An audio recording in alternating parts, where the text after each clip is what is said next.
Have you ever felt like whenever you just start getting your life back on track, that something just kind of like derails you from your goal? Yeah, me too. So, this is what this video is going to be about. This is what I would like to call the regression phase of your alignment.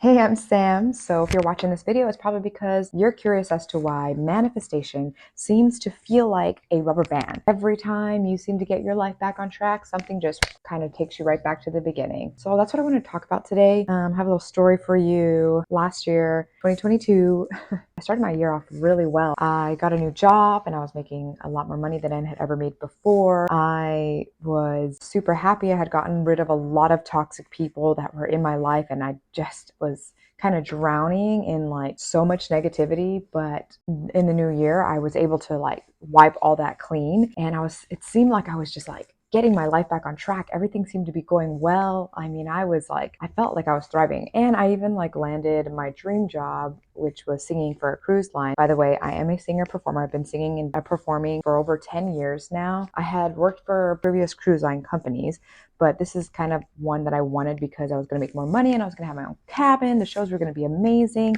I ended up kind of sabotaging myself in a way. So I did end up getting the job. I did end up getting into rehearsals and finishing my contract, and it was because in rehearsal, I just kind of fell apart and I could not kind of get myself back up, and it kind of ruined my entire contract. And I have only myself to blame. Okay, guys, so basically, I have created a few steps that you can take in order to get back into realignment. I, of course, know that everybody is different. I just kind of want to pinpoint it into maybe 4 steps just to help you kind of get back into realignment. And this is definitely what has helped for me. So I think I have it, 4 or 5 steps, something small like that, because I don't want to make this video like hours long. So number 1 is pinpointing your triggers. This is one of the biggest things when it comes to getting realigned, especially for manifestation, because your energy is what fuels manifestation, your emotions and your feelings. So anything that you feel, whether it's good or bad, you're going to manifest. If you have a lot of fears, a lot of anger, a lot of sadness in your subconscious, you are going to manifest a lot of that stuff into your life. So the biggest thing for realigning your life is, I would say, pinpointing your triggers. And other people, other coaches, life coaches, call this shadow work, and I recommend it a lot.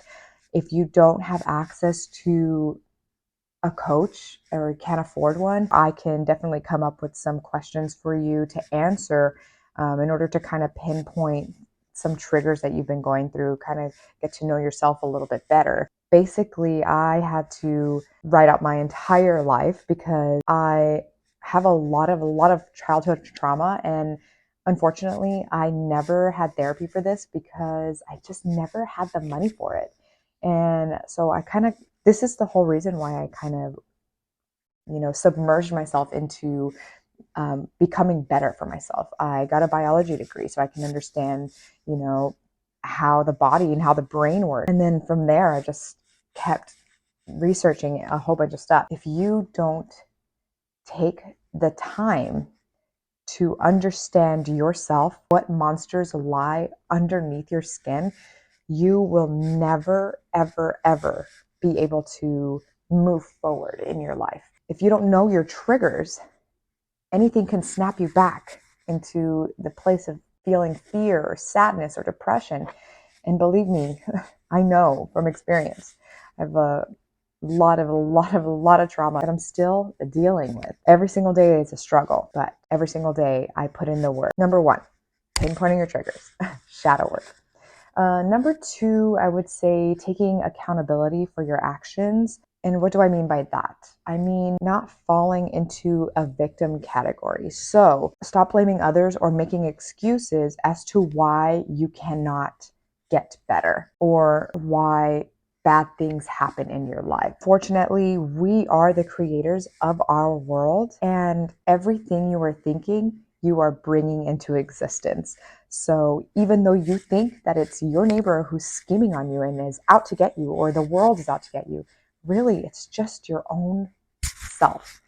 So for me, taking accountability for my actions was the biggest thing that got me out of it. Once you kind of try to turn your victim mentality into survivor mentality, that is going to be a complete game changer. So instead of always feeling sorry for yourself, you can find ways to understand why you're feeling this way. Write it down and be like, how can I learn from this? And what can I do to move past it? Whether that's getting a therapist or whether that's making better habits daily for yourself. Number 3 can kind of like fall into taking accountability for your actions because it has a lot to do with this. So number 3 is keeping track of negative thoughts. And I know that that's probably the hardest thing to do because we have so many thoughts per day. But realizing how many negative thoughts you have per day can absolutely change your aspect on your life. For me, I was constantly in a negative state. I mean, I saw the world as half empty. Like I didn't see a full, like half full. I saw only half empty. I think somebody told me once, and I completely believed them because I was so young and I was so kind of just like never questioned anything, but they told me life sucks and then you die. And I believed them. And so I was always getting shitty things happen to me, from car accidents almost every year to like finding a good job and losing it, always being second best. Like I was always in a constant state of like, I will never ever be who I want to be because life sucks, then you die.